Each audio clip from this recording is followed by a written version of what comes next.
என் அன்பு பிள்ளையே, உனக்கான நன்மைகளை செய்து கொடுப்பதற்காகவே உன் தாயானவள் இன்று உன்னை தேடி வந்திருக்கின்றேன். இன்று உனக்கு ஒரு அதிசக்தி வாய்ந்த வாக்கினை கொண்டு வந்திருக்கின்றேன். உன் வாழ்க்கையில் நடக்கப் போகின்ற ஒரு பேரதிசயத்தை உனக்கு நான் சொல்லிக் கொடுக்க வந்திருக்கின்றேன். என் குழந்தையே, நான் சொல்கின்ற விஷயங்களை நீ நம்புவது உண்மை என்றால், நான் சொல்கின்ற ஒருவரின் முன்னால் இந்த ஒரு பொருளை போட்டு நீ உடைத்து விட்டால் போதும், உன் வாழ்க்கையில் மிகப்பெரிய அதிசயம் நடக்கும். அதாவது உன்னை பிடித்திருந்த பீடை உன்னை விட்டு நீங்கும். உன்னை ஆட்டி படைத்த அத்தனை கஷ்டங்களும் உன்னை விட்டு விலகி ஓடும். எதற்காக இத்தனை காலம் இந்த வாழ்க்கையில் கஷ்டப்பட்டாயோ, அந்த தேவைகள் எல்லாம் உனக்கு நிறைவேறும். என் பிள்ளையின் மனதில் இருக்கின்ற தேவையற்ற குழப்பங்கள் எல்லாம் நீங்கி ஒரு தெளிவு கிடைக்கும். என் குழந்தை, நீ எதற்காகவும் இனி கவலைப்பட வேண்டாம். உனக்கான தேவைகள் வந்து சேரும். அதற்கு அந்த அளவிற்கு இந்த வாழ்க்கை உனக்கு பல சிறப்பான மாற்றங்களை கொண்டு வந்து கொடுக்க போகின்றது. எத்தனை பிரச்சனைகளுக்கும் சோதனைகளுக்கும் நடுவில் உன் வாழ்க்கையில் இருக்கின்ற ஒரு மிகப்பெரிய பிரச்சனைக்கு தீர்வு கிடைக்கப் போகின்றது என்றால் அது நீ செய்யாமல் விட்டுவிடாதே. வருகின்ற சங்கடகடா சதுர்த்தி விடியலில் நீ செய்கின்ற விஷயம் நான் சொல்லப் போகின்றேன். முன்னால் நீ போட்டு உடைக்கப் போகின்ற இந்த பொருள் நிச்சயமாக என் குழந்தை உன்னுடைய மனநிலையில் நல்ல மாற்றத்தை கொண்டு வரும்.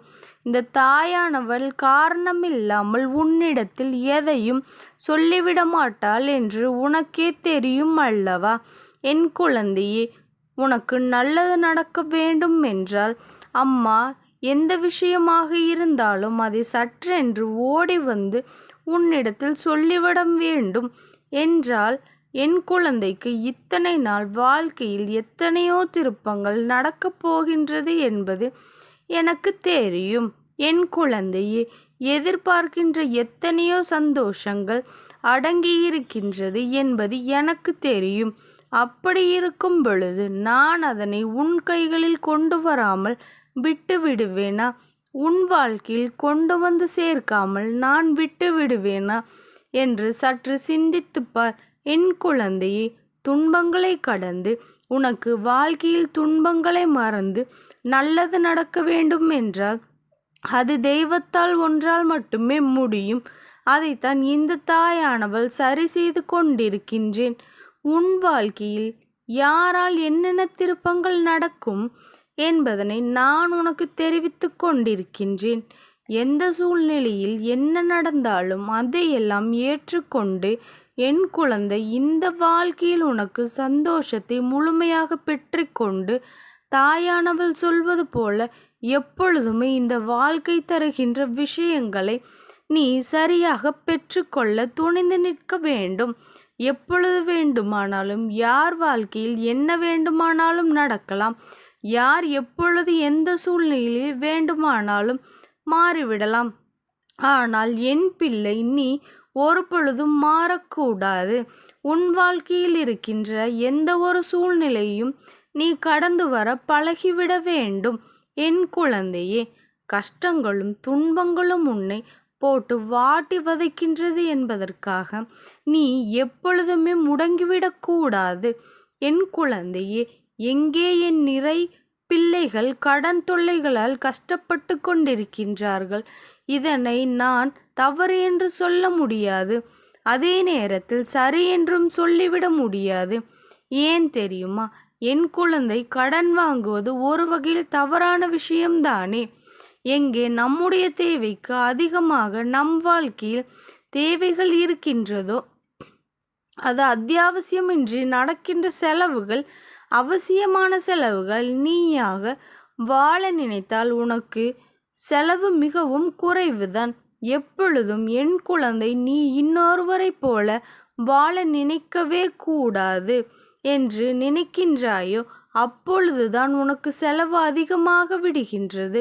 அதனால் என் குழந்தை, இதையெல்லாம் புரிந்து கொண்டு உனக்கு எது தேவை எது தேவையில்லை என்பதனை அறிந்து கொண்டு அதற்கு ஏற்றது போல நீ செலவு செய்ய தொடங்கினால் உன்னுடைய கஷ்டங்கள் எல்லாமே உன்னை விட்டு கொஞ்சம் கொஞ்சமாக விலகி போகிவிடும். என் குழந்தையே, உன்னுடைய வேதனைகளை எல்லாம் உன்னை விட்டு நீங்கிவிடத்தானே செய்யும். இந்த சூழ்நிலையிலிருந்து என் குழந்தை நீ மீண்டு வர வேண்டும். இந்த வாழ்க்கையை நீ நிச்சயமாக உனதாக்க கற்றுக்கொள். என் குழந்தையே, அதற்காக கடன் வாங்குவதை சற்று குறைத்துவிட வேண்டும். என் குழந்தையே, கடனை வாங்கிவிட்டாய், இப்பொழுது அடைக்க முடியாமல் சிரமப்பட்டு கொண்டிருக்கின்றாய். அம்மா உனக்கு சொல்ல வந்தது இந்த விஷயம்தான். நான் உன்னை இந்த கடன் தொல்லையிலிருந்து மீட்டெடுக்கத்தான் இந்த பொருளை இவர் முன்னால் போட்டு உடைக்க சொல்கின்றேன். அதை எடுத்து விநாயகப் பெருமானின் முன்னால், அதாவது உன் இல்லத்தின் அருகில் இருக்கின்ற விநாயகர் கோவிலில் விநாயகப் பெருமானின் முன்னால் ஒரு தேங்காயை வைத்து உன் மனதில் இருக்கின்ற அத்தனை விருப்பங்களையும் சொல்லி உன்னுடைய கடன் பிரச்சனைகளும் நீங்க வேண்டும் என்று அவரிடத்தில் கேட்டுக்கொண்டு அந்த தேங்காயை அந்த கோயிலின் வாசலில் வந்து நீ உடைத்துவிடு. விநாயகரை நினைத்து அவரிடத்தில் என்னுடைய கடன் தீர வேண்டும் என்று சொல்லி அந்த தேங்காயை நீ போட்டுவிடு. அதன் பிறகு என் குழந்தை, உடனடியாக நீ என்ன செய்ய வேண்டும் தெரியுமா? உன் இல்லத்திற்கு வந்து நீ யாருக்கு கடன் கொடுக்க வேண்டுமோ அவருக்கு கொடுக்க வேண்டிய தொகையினை ஒரு தொகையை, அதாவது நீ எடுத்து உன் இல்லத்தில் நீ வைத்திருக்கின்ற உண்டியலில் அல்லது தனியாக ஒரு இடத்திலோ அவர்களுக்கு கொடுப்பதற்காக என்று நீ வைத்துவிடு. இவ்வளவுதான் செய்ய வேண்டியது. இதன் பிறகு நீ செய்கின்ற ஒவ்வொரு முயற்சிகளும் உனக்கு நல்ல பலன்களை கொடுத்து கொண்டே இருக்கும்.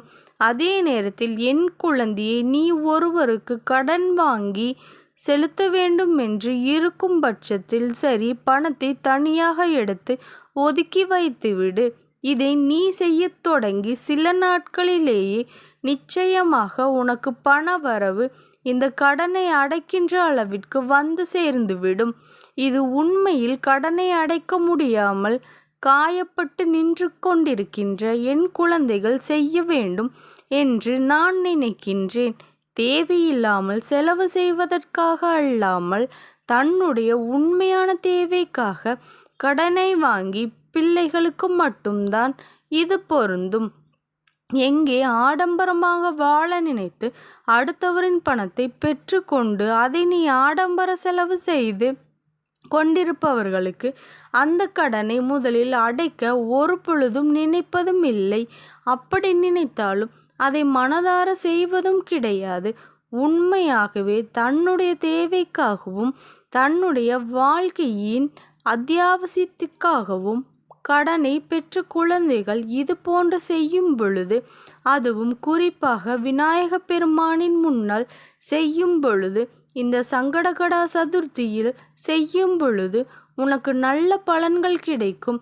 வருடத்தில் வருகின்ற அத்தனை சங்கடகடா சதுர்த்தியிலும் நீ அவரை வழிபடவில்லை என்றாலும் இந்த சங்கடகடா சதுர்த்தி நாளில் அவரை வழிபட்டால் உனக்கு கோடான கோடி பலன்கள் கிடைத்துவிடும் என்பதில் எந்த ஒரு மாற்று கருத்தும் இல்லை. அத்தனை சங்கடகடா சதுர்த்தியிலும் வழங்கிய பலன்கள் இந்த ஒரு மாசி மாத சங்கடகடா சதுர்த்தியில் உனக்கு கிடைக்கும் என் குழந்தையே. அதனால் முதலாக நீ ஒரு பணத்தை எடுத்து தனியாக அவர்களுக்கு கொடுப்பதற்காக என்று ஒதுக்கி வைத்து நிச்சயமாக அதன் பிறகு உன் இல்லத்தில் செல்வம் பெருகும், செல்வம் செழிக்கும். அதை அடைக்க உனக்கு எண்ணமும் உழைப்பும் அதிகரிக்கும். உனக்கான நம்பிக்கையும் நிச்சயமாக அதிகரிக்கும். நமக்கு கிடைத்துவிடும் என்கின்ற எண்ணம் உனக்குள் தானாகவே உருவாகும். நாம் நினைக்கின்ற விஷயம் நம் கைகளில் வந்து சேராமல் வேறு எங்கு போகாது என்கின்ற உணர்வும் உனக்குள் வரும். இத்தனை காலமும் எதற்காக கஷ்டப்பட்டாயோ, இத்தனை காலமும் எதற்காக கண்ணீர் வடித்தாயோ என்கின்ற எண்ணத்தை முதலில் நீ உனக்குள் வளர்த்துக்கொள். அதையெல்லாம் நீங்க போகின்ற நேரம் நான் சொல்கின்ற விஷயத்தை மனதில் சுறுசுறுப்பாக எண்ணிக்கொண்டு செய். எங்கே நம் பிள்ளையார் கோவிலை தேடுவது, எங்கே தேங்காய் வாங்குவது என்று சொல்லி கொண்டிருந்தால் நிச்சயமாக எல்லாம் அப்படித்தான் படுத்து உறங்கிக் கொண்டிருக்கும் என்பதனை நீ மறந்து விடாதே என் குழந்தையே. எந்தவிதமான சோம்பேறித்தனமும் இல்லாமல், மனதிற்குள் எந்த ஒரு குறுகிய எண்ணமும் இல்லாமல், பரந்த மனப்பான்மையோடு நம் கடனை அடைக்க வேண்டும் என்று நினைத்து இன்று இதனை நீ செய்துவிட்டு அவர்களுக்கு கொடுக்க வேண்டிய தொகையில் ஒரு சிறு தொகையாவது ஒதுக்கி வைத்து பார். நிச்சயமாக உன் கஷ்டங்கள் உன்னை விட்டு விலகிவிடும் என் குழந்தையே. இந்த தாயானவளினுடைய அன்பும் ஆசீர்வாதங்களும் உனக்கு என்றைக்கும் முழுமையாக கிடைத்து கொண்டே இருக்கும். ஓம் சக்தி போற்றி, ஓம் ஆதிபராசக்தி போற்றி போற்றி.